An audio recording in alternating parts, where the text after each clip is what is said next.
Saturday night, Clark Athletic Center, campus of UMass Boston.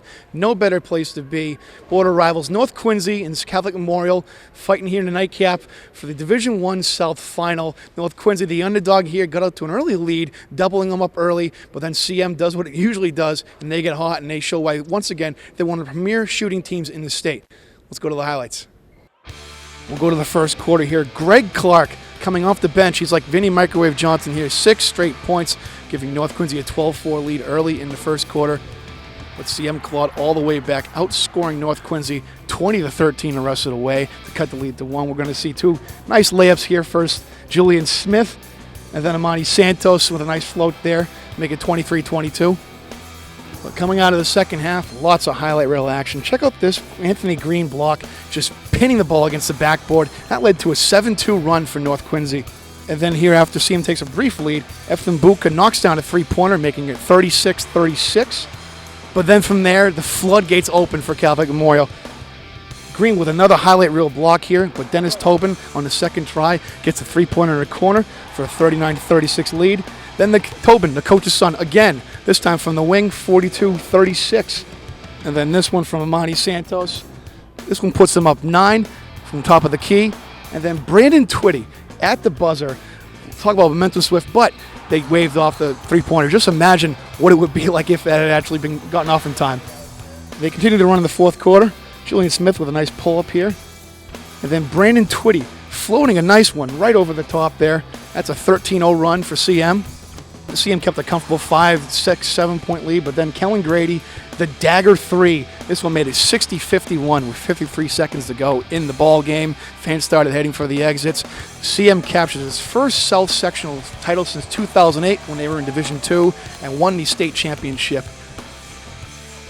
Joined here with Chris Bradley, our correspondent. Chris, you were here for that last game. What a back and forth there. A lot of highlight reel plays. One of the better games probably of the afternoon around Eastern Mass. Your immediate takeaways from this game? I thought the biggest standout of the game was the play Anthony Green. He had 15 points, 10 rebounds, and 9 blocks. And he dominated the game in the first half, and he only scored 2 points.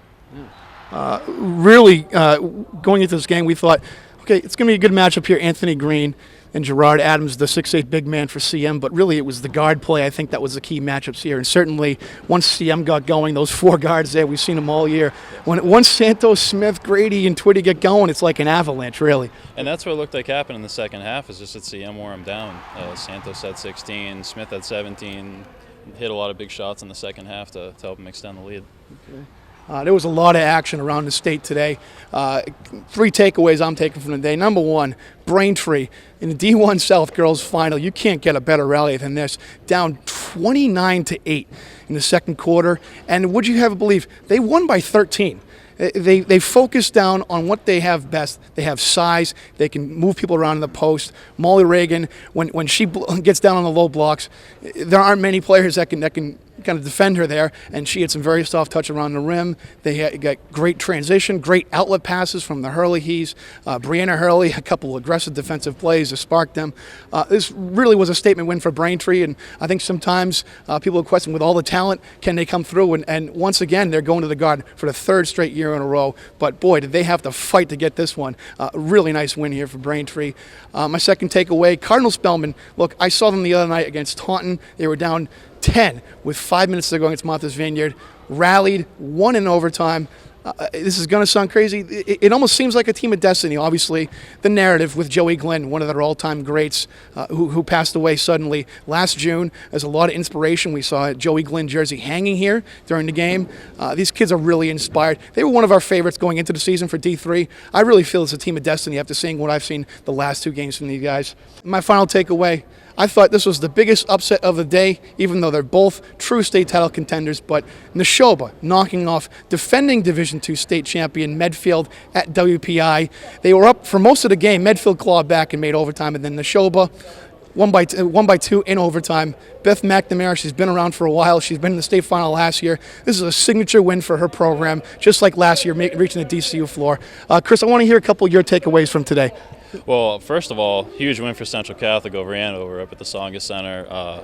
Tyler Nelson had a big game, and I think you and I have had discussions about who the front runner is for Mr. Basketball, and if Central makes a big run, it's hard to argue with the Fairfield commit on that. Number 2, Milton winning in D2 South and New Mission winning in D2 North means that New Mission will face off against Jawan Gooding, who, of course, led New Mission to the city championship game last year. So I'm be curious to see that, to say the least. And then my third takeaway from today was just the play of Archbishop Williams, talking to Coach Jim Bancroft in the locker room after the game and talking about the tough loss to Mater Dei at the Hoop Hall Classic and how far they've come since then. Yeah. And they have come quite a ways, winning D3. It seems like they win this every year now, but another solid win here for Jim Bancroft's group. Lots to get to. We'll get back to you on Monday in the Eastern Mass Finals at TD Garden. For now, for Chris Bradley, I'm Brendan Hall, signing off. ESPN Boston.